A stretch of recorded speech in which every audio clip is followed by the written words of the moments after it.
Bismillahirrahmanirrahim. Assalamualaikum warahmatullahi wabarakatuh.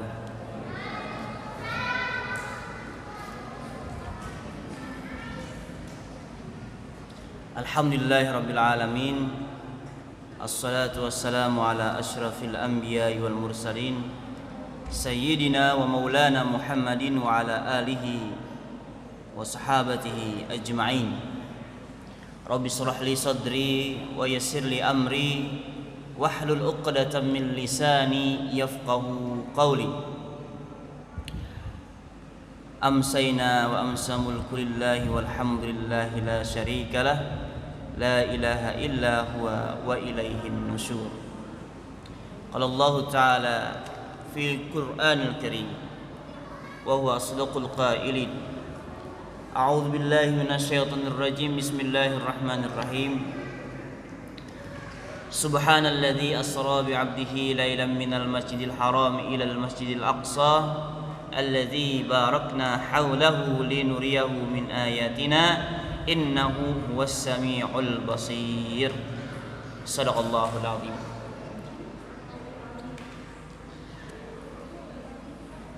Jamaatul musallina kataballahu lakumun najah fid dharain insyaallah. Alhamdulillah, bersyukur selalu kepada Allah, kita diberikan oleh Allah Subhanahu wa taala kesehatan, kekuatan, dan yang terpenting adalah kita masih diberikan hidayah oleh Allah Subhanahu wa taala.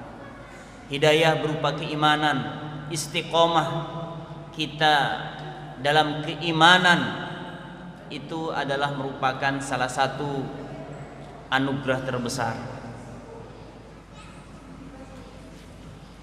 2 hari yang lalu atau 3 hari yang lalu kita dikejutkan ya oleh seorang artis gitu ya, yang sudah tua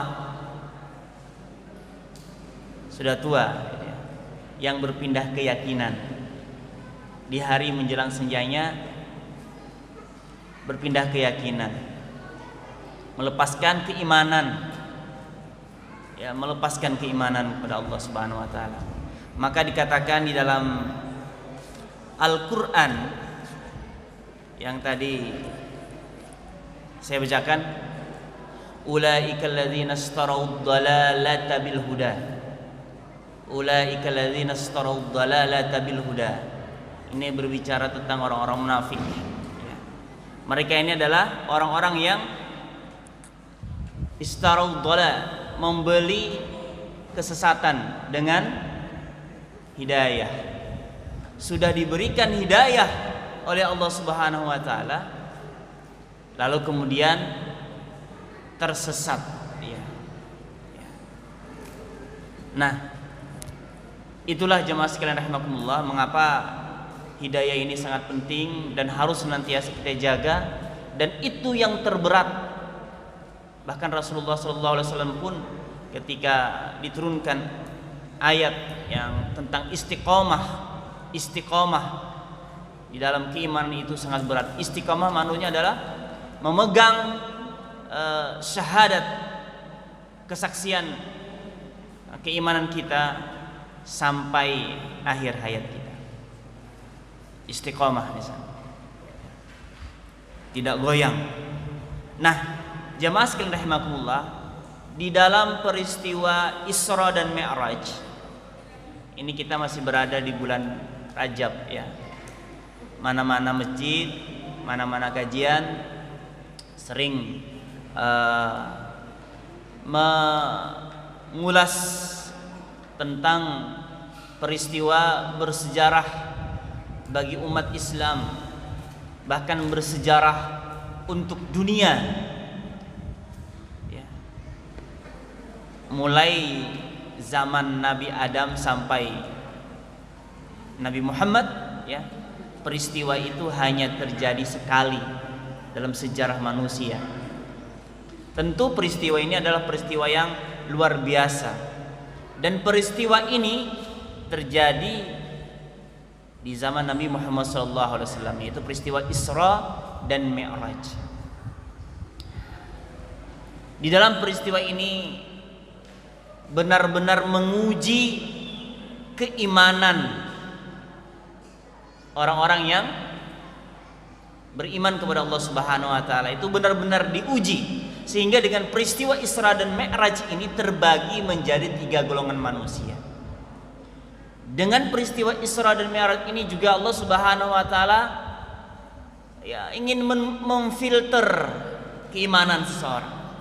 Mana yang benar-benar beriman, mana yang ragu-ragu, dan mana orang yang tidak beriman kepada Allah Subhanahu wa taala. Nah, jemaah sekalian rahimakumullah, di dalam tafsir Al-Azhar ini banyak ya membahas tentang peristiwa Isra dan Mi'raj, dan juga di tafsir-tafsir yang lain ada tentang kisahnya peristiwa Isra dan Mi'raj itu, ataupun juga perbedaan-perbedaan pendapat tentang peristiwa Isra dan Mi'raj ini.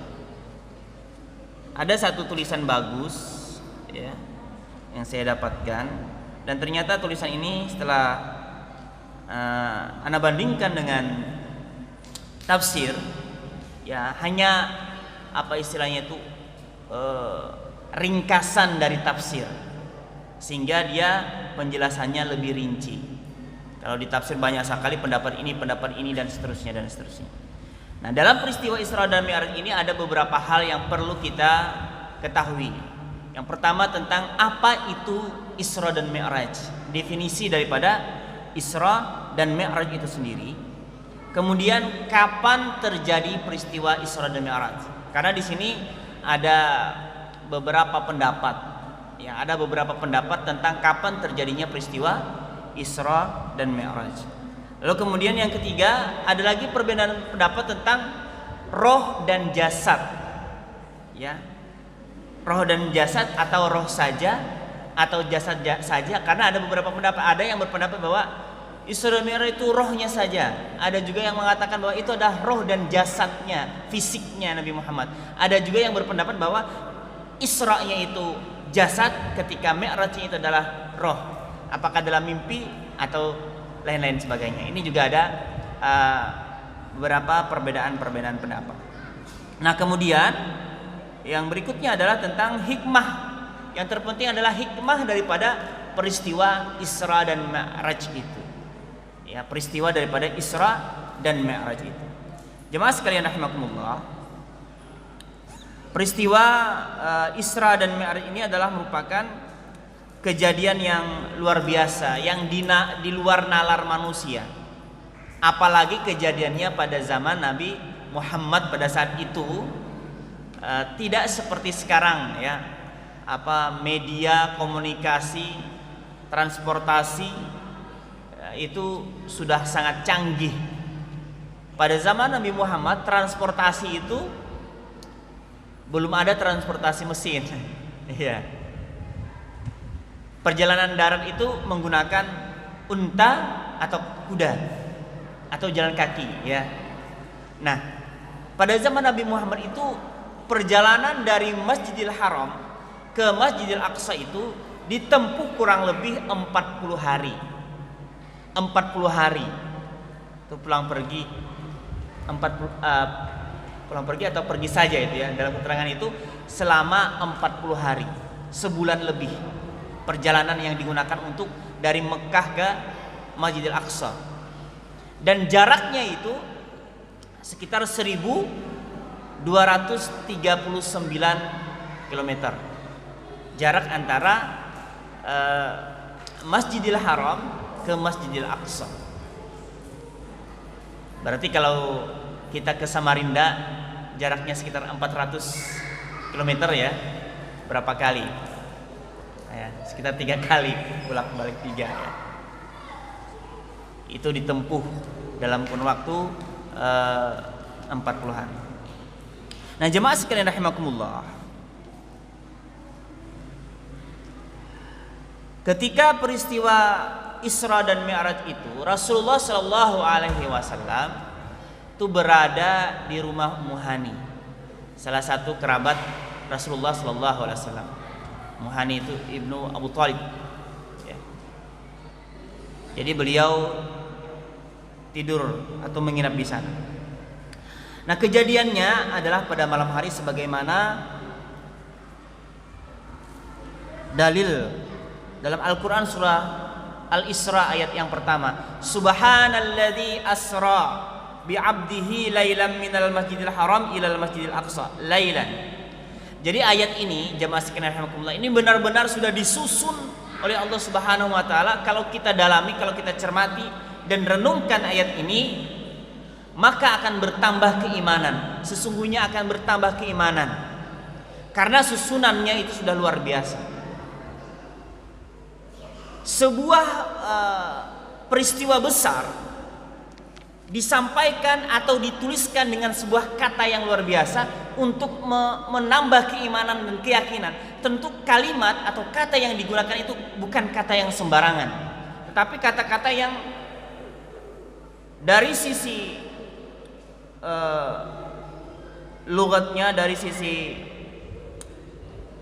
susunan katanya pun sangat syarat dengan makna untuk menambah kepercayaan. Subhana, maha suci. Ini adalah kalimat awal. Maha suci Allah, subhanalladzi asra. Ini kalau kita lihat di terjemahan Al-Isra di juz ke-15 ya, juz 15 itu ada surah Al-Isra dan surah Al-Kahfi. Surah Al-Isra ini juga disebut dengan surah Bani Israel. Ya, surah Bani Israel. Ada yang nyebutnya surah Bani Israel. Surah Al-Isra. Surah Bani Israel di ayat yang kedua itu tentang Nabi Musa, ya. Bani Israel. Nah, subhanalladzi asra, maha suci Allah Subhanahu wa taala yang telah asra, maknanya adalah memperjalankan bi'abdihi, hambanya. Nah, di sini hambanya. Makanya nanti ada kaitannya dengan apakah roh dengan jasad, apakah jasad saja atau roh saja. Maka di sini dikatakan abdun. Abdun itu adalah manusia, hamba. Manusia itu terdiri dari dua unsur, gitu ya, yaitu unsur roh dan unsur jasad itu sendiri atau tanah. Jadi abdun itu maknanya bukan roh saja atau fisik saja, tetapi kedua-duanya. Subhanalladzi asra bi'abdihi lailan, yaitu pada malam hari, diperjalankannya pada malam hari, malam saja. Ini adalah mukjizat, ya. Bukan 40 hari, bukan siang dan malam, tetapi malam saja. Mukjizat. Minal Masjidil Haram disampaikan pada malam itu diperjalankan dari, jelas ya, dari Masjidil Haram ke Masjidil Aqsa. Masjidil Aqsa, Al-Aqsa maknanya adalah, dulu ada di sini Syekh dari Palestina ya. Ma makna Al-Aqsa? Apa itu Aqsa? Masjid Aqsa. Aqsa itu adalah tempat yang sangat jauh. Tempat yang sangat jauh. Dan di Masjidil Aqsa ini atau di Palestina sekarang, itu adalah tempatnya para nabi-nabi Allah. Para nabi-nabi Allah. Nabi Ibrahim setelah dibakar itu ke Palestina. Ya, Nabi Daud, Nabi Musa, Nabi Sulaiman itu di Palestina. Nah, jemaah sekalian rahimakumullah, jadi minal Masjidil Haram ilal Masjidil Aqsa alladzi barakna haulahu, dan disampaikan oleh Allah Subhanahu wa taala bahwa dalam perjalanan itu diperlihatkan kepada Rasulullah sallallahu alaihi wasallam haulahu linuriyahu min ayatina, diberkahi oleh Allah Subhanahu wa taala sekelilingnya. Dan Allah Subhanahu wa taala ingin menunjukkan, memperlihatkan kepada Rasulullah sallallahu alaihi wasallam ayat-ayatnya, tanda-tanda kebesarannya. Innahu was-sami'ul basir, sesungguhnya Dia Allah Subhanahu wa taala Maha mendengar lagi Maha mengetahui. Nah, Jamaah sekalian rahimakumullah. Jadi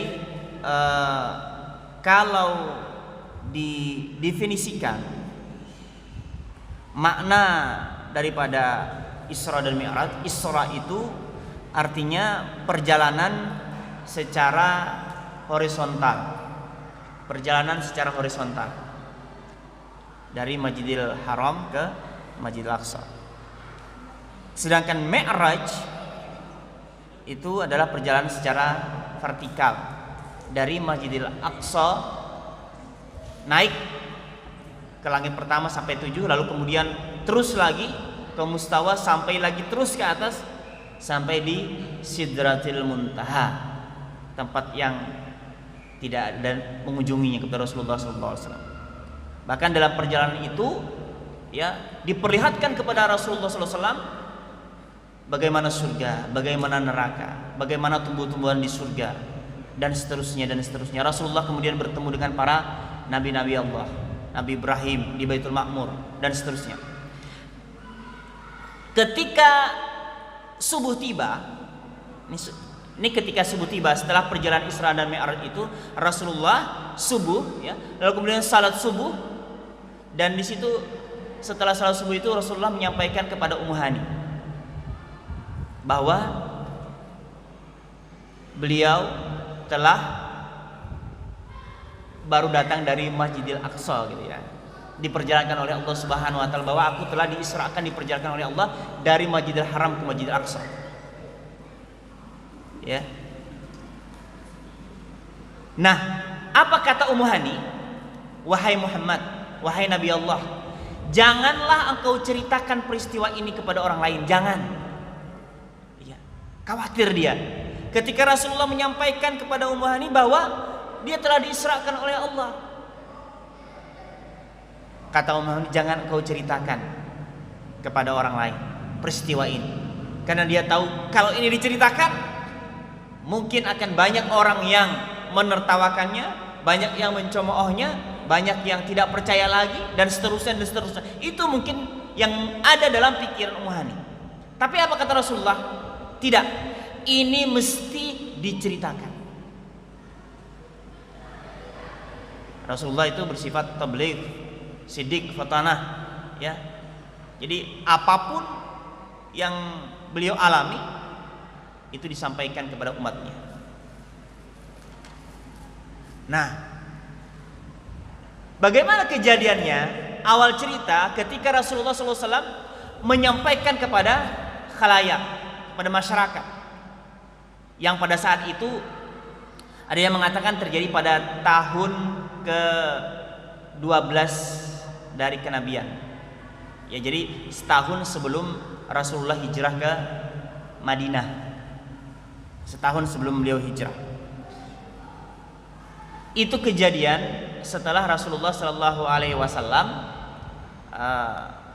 Amul Huzni ya, ditinggal oleh istri beliau dan paman beliau, dua orang yang sangat beliau cintai, yang sangat membentengi beliau dalam penyebaran dakwah Islam pada awal mula itu. Nah, kemudian ketika beliau di Masjidil Haram, beliau bertemu dengan Abu Jahal. Abu Jahal bertemu dengan Abu Jahal. Nah, Abu Jahal ini iseng-iseng nanya ya, ada berita baru apa lagi nih? Ada kabar baru apa lagi nih? Gitu ya.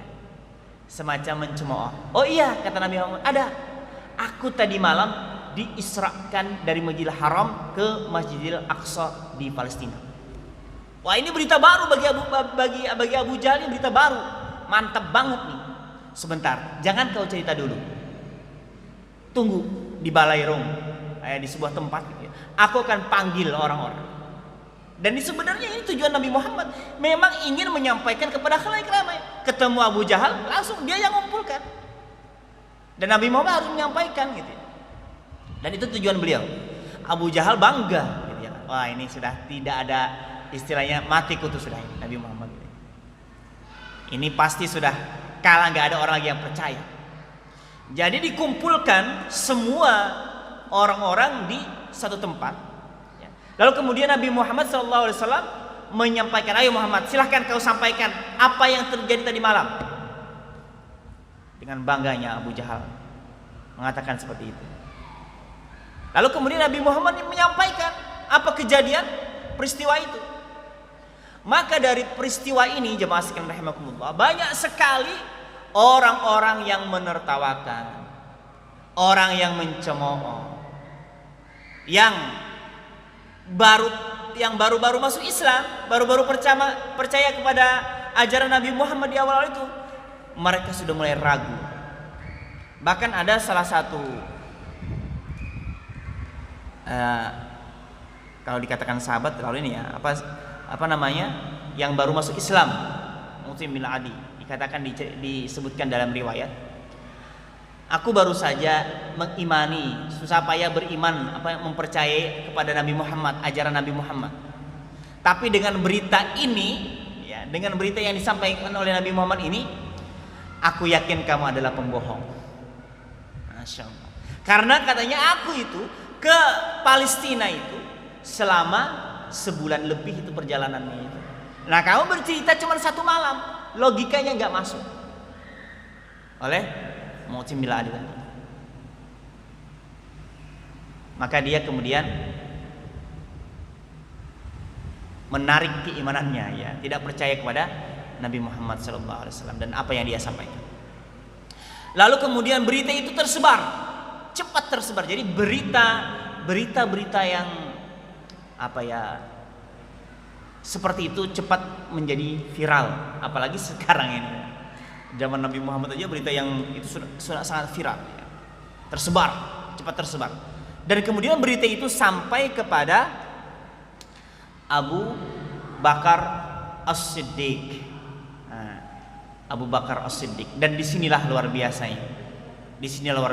Abu Bakar As-Siddiq. Ketika seseorang menyampaikan kepada Abu Bakar, wahai Abu Bakar, apakah kau sudah mendengar tentang apa yang disampaikan oleh Nabi Muhammad SAW?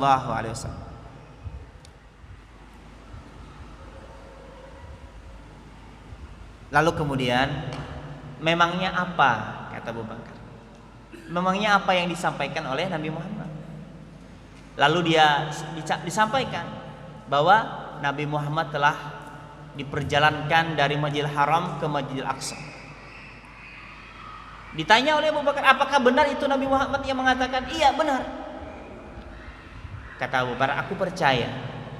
Bahkan yang lebih jauh daripada itu pun, ketika Nabi Muhammad yang menyampaikannya, maka aku percaya.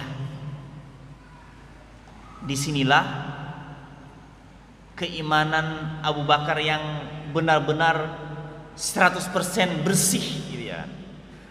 Tidak ada yang mampu menghalangi keimanan tersebut atau meracuni keimanan Abu Bakar. Makanya ada sebuah menyebutkan bahwa keimanan Abu Bakar itu kalau dibandingkan dengan keimanan kita masih jauh, seumat manusia ini masih jauh keimanan Abu Bakar. Dan itulah mengapa Abu Bakar disebut dengan As-Siddiq, ya. Abu Bakar As-Siddiq, orang yang membenarkan. Di saat orang-orang ragu, di saat orang-orang mencemooh, di saat orang-orang tidak percaya kepada Nabi Muhammad SAW, disitulah Abu Bakar menyatakan dengan tegas bahwa dia percaya apapun yang disampaikan oleh Nabi Muhammad SAW. Kenapa dia percaya? Karena Abu Bakar itu telah mengetahui keimanan itu sudah sangat kuat. Jadi dia sangat percaya dengan Nabi Muhammad, percaya kepada Allah. Apa yang mustahil bagi Allah? Nabi Muhammad itu diperjalankan, yang memperjalankan Allah Subhanahu wa taala. Sebelum-sebelumnya juga peristiwa-peristiwa ataupun mukjizat-mukjizat kepada para nabi-nabi Allah, hal-hal yang mustahil itu sudah banyak terjadi.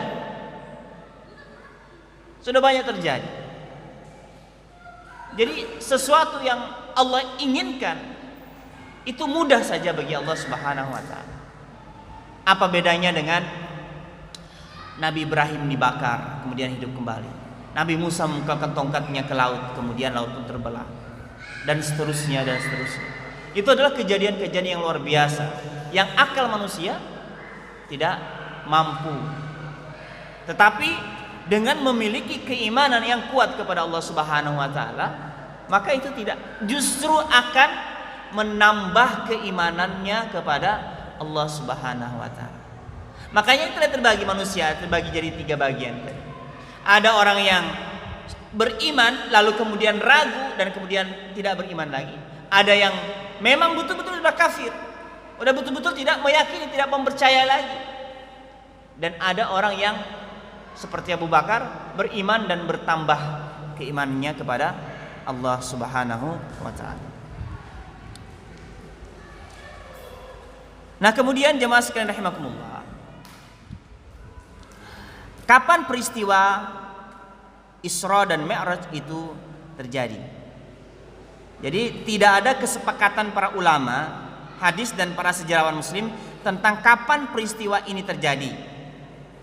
Tapi ada beberapa pendapat. Ada yang menyebutnya di bulan Rajab, tanggal 27 Rajab. Ada yang mengatakan seperti itu. Ada juga yang di bulan Rabiul Akhir. Ada juga yang mengatakan di bulan Ramadan, dan ada juga yang mengatakan di bulan Syawal. Wallahu a'lam.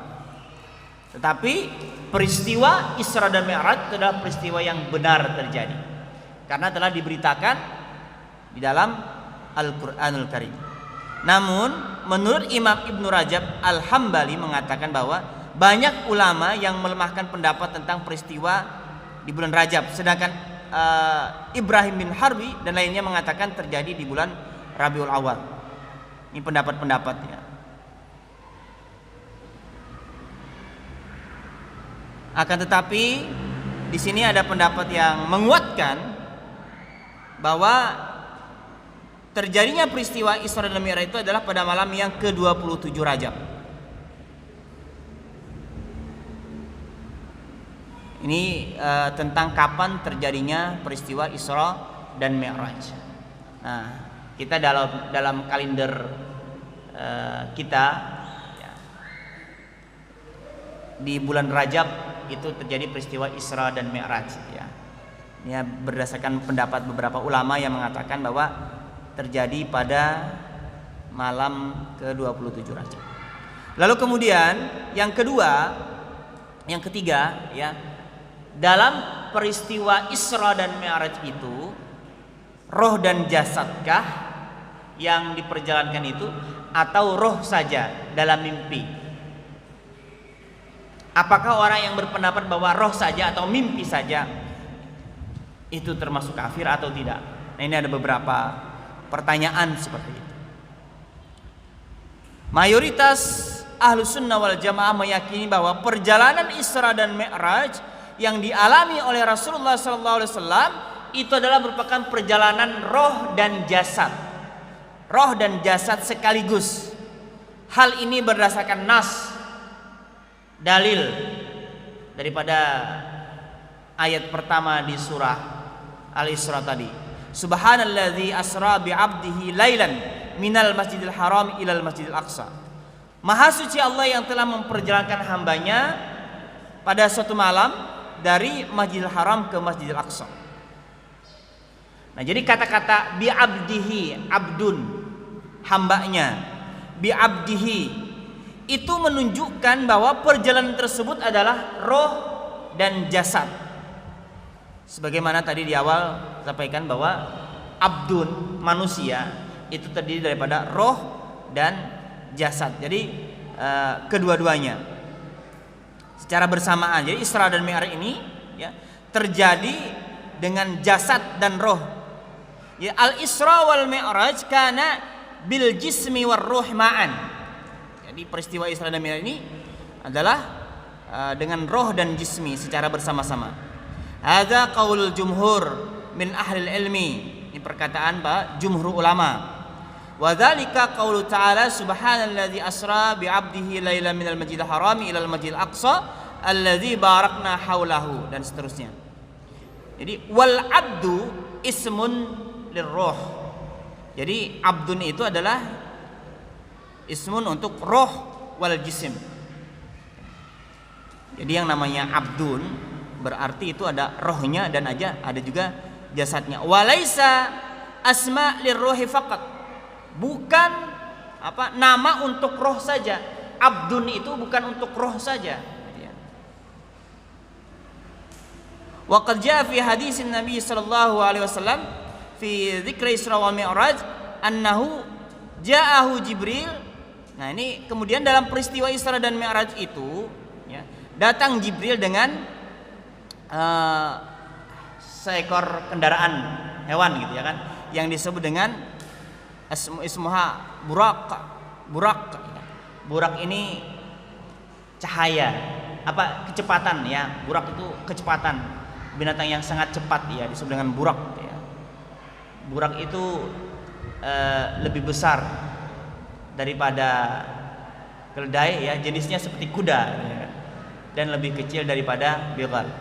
Bighal dan keledai ya, peranakan keduanya. Nah, jemaah sekalian rahimakumullah. Jadi sudah jelas bahwa roh dan jasad, bukan roh saja ya.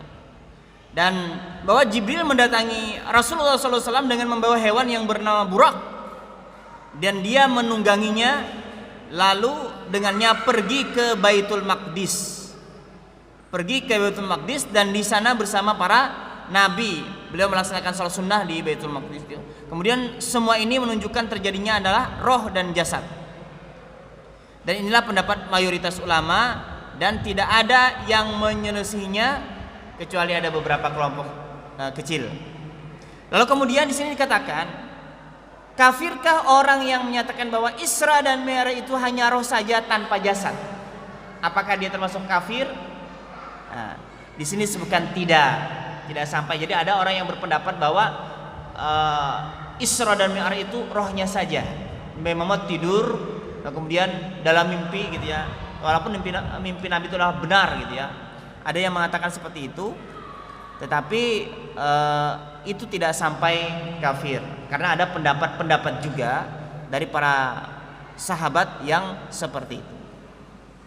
Nah, jemaah sekalian rahimakumullah, lalu apa hikmah yang bisa kita ambil pelajaran dari peristiwa Isra dan Mi'raj ini?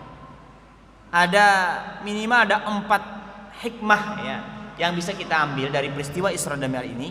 Yang pertama adalah ujian keimanan kepada Allah Subhanahu wa taala, bahwa Allah Subhanahu wa taala Maha Kuasa atas segala sesuatu. Ujian keimanan yang pertama.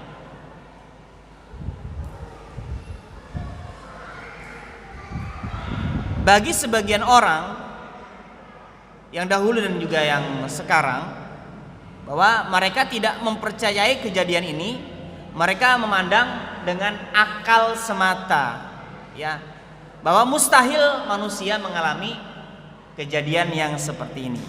Jadi ini adalah merupakan ujian. Ditambah lagi kisahnya ini bahwa Rasulullah SAW ya bertemu dengan nabi-nabi, diperlihatkan surga, diperlihatkan neraka. Berarti bertambahlah ketidakpercayaan, dan disinilah ujiannya, disinilah ujian keimanan itu. Makanya kenapa orang-orang itu mencemooh atau menertawakan Nabi Muhammad SAW pada zaman itu. Mereka memahami bahwa yang berjalan atau yang diperjalankan itu adalah Nabi Muhammad, roh dan jasadnya, bukan rohnya saja. Kalau seandainya Nabi Muhammad mengatakan bahwa aku bermimpi tadi malam, ada berjalan dari Masjidil Haram ke Masjidil Aqsa, mungkin tidak ada masalah gitu ya. Tidak ada masalah, orang mungkin percaya saja. Itu cuma mimpi kok ya. Tetapi ketika beliau mengatakan aku diperjalankan oleh Allah Subhanahu wa taala sebagai hamba, berarti roh dan jasad inilah yang menjadi sesuatu yang kemudian menjadi orang menjadi heboh lah ya, tidak percaya lah seperti. Jadi benar-benar ditertawakan orang gitu ya. Kalau seandainya rohnya saja, orang mungkin tidak ada masalah. Jadi di sini benar-benar diuji keimanan kita ya, dari peristiwa Isra dan Mi'raj ini. Nah, kita yang saat ini di belakang ya, di belakang artinya kita sudah banyak mendengar penjelasan-penjelasan, tahu bahwa memang peristiwa Isra dan Mi'raj ini bukan berjalan sendiri, tetapi diperjalankan oleh Allah Subhanahu wa taala, dan tidak ada yang mustahil bagi Allah Subhanahu wa taala. Dan itulah yang dipahami oleh Abu Bakar As-Siddiq, sehingga dia benar-benar percaya dengan peristiwa Isra dan Mi'raj ini. Nah, kemudian yang kedua, ujian iman kepada kebenaran risalah Rasulullah sallallahu alaihi wasallam. Selain ujian iman kepada Allah bahwa Allah Maha Kuasa, ini juga bagian ujian terhadap risalah yang dibawa oleh Rasulullah sallallahu alaihi wasallam. Jadi seorang mukmin, orang yang beriman wajib meyakini tanpa boleh ada keraguan di dalam hatinya, la raiba fih. Tidak ada boleh keraguan sedikit pun bahwa apa yang dibawa, bahwa apa yang diberitakan, yang dikabarkan oleh Rasulullah sallallahu alaihi wasallam adalah benar adanya. Jadi kita tidak bisa percaya yang ini, tidak percaya yang itu. Percaya apapun yang disampaikan oleh Rasulullah sallallahu alaihi wasallam. Hatta juga peristiwa Isra dan Mi'raj ini, kita harus mempercayainya. Ini bagian dari keimanan kita. Iman kepada Allah, iman kepada Rasulullah, iman kepada kitab. Apa yang dibawa oleh Rasulullah, kita harus percaya.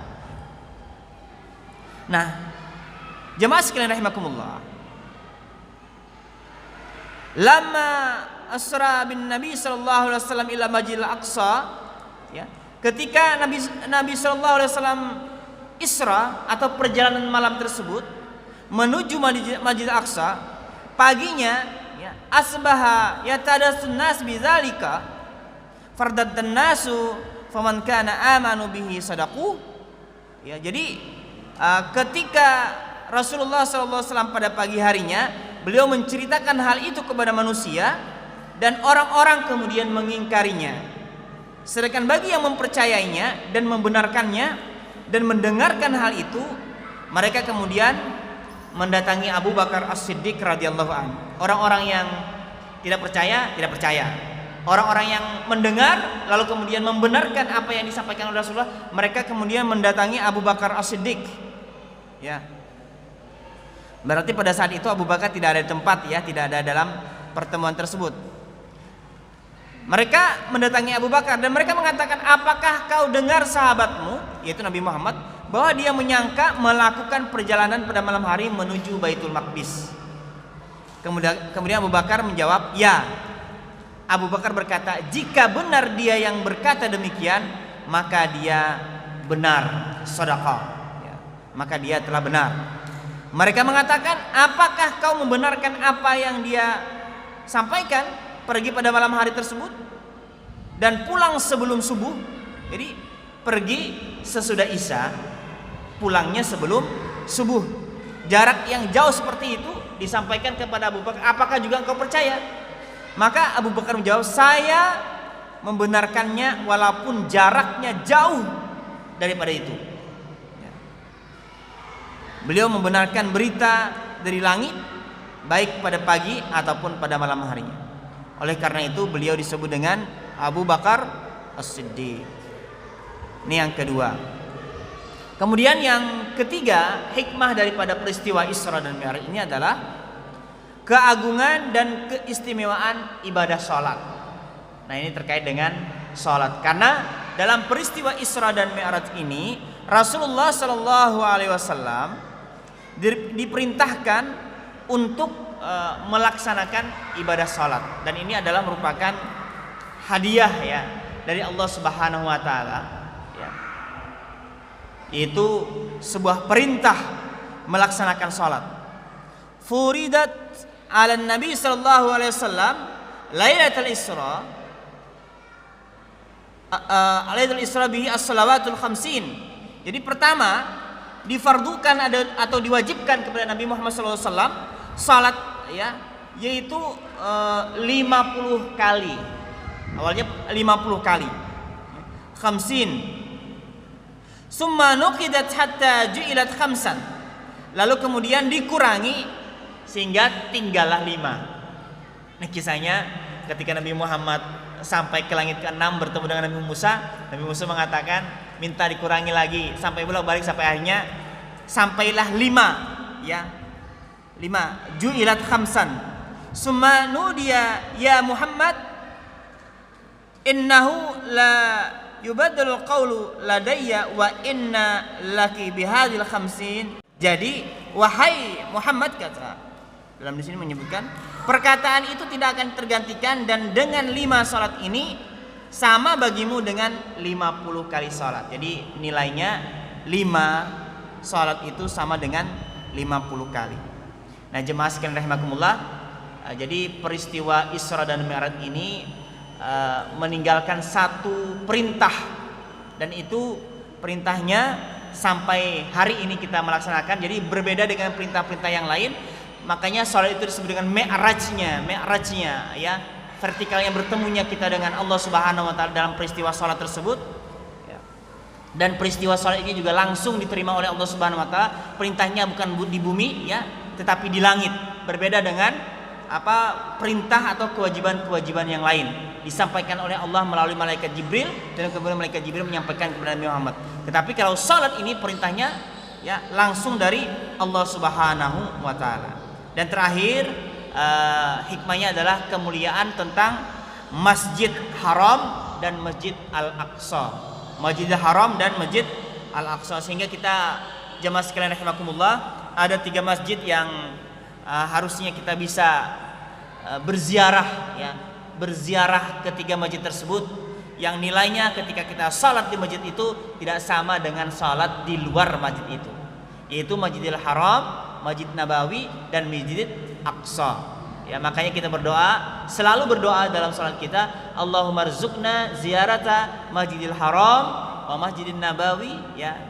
Dan kalau saya tambah wa Masjidil Aqsa fi hadzal am wa fi kulli am wa bi ahsanil hal bi rahmatika ya arhamar rahimin. Jadi kita senantiasa berdoa kepada Allah Subhanahu wa taala agar diberikan rezeki oleh Allah agar kita bisa berziarah ke Masjidil Aqsa, Masjidil Nabawi, Masjidil Haram ya, umrah bersama Samira Travel ya Pak Daud. Masyaallah luar biasa kemarin ya. Hari ini tadi ya. Hari ini masyaallah sudah kloter yang kedua ya. Sudah keempat ya di selama pandemi ini ya. Alhamdulillah sudah bisa melaksanakan umrah walaupun di masa-masa pandemi seperti saat sekarang ini. Semoga Allah Subhanahu wa taala senantiasa memberikan hidayah kepada kita dan memberikan juga rezeki kepada kita untuk bisa berziarah ya. Berziarah, kalau kita berdoa kepada Allah bersungguh-sungguh, insya Allah akan terkabul doa kita. Kita pengen sekali sholat di Masjid Nabawi, pengen sholat di Masjid Al-Aqsa, pengen sholat di Masjidil Haram. Mudah-mudahan Allah Subhanahu wa taala memperkenankan doa-doa kita. Amin ya rabbal alamin. Terima kasih, mohon maaf. Wassalamualaikum warahmatullahi wabarakatuh.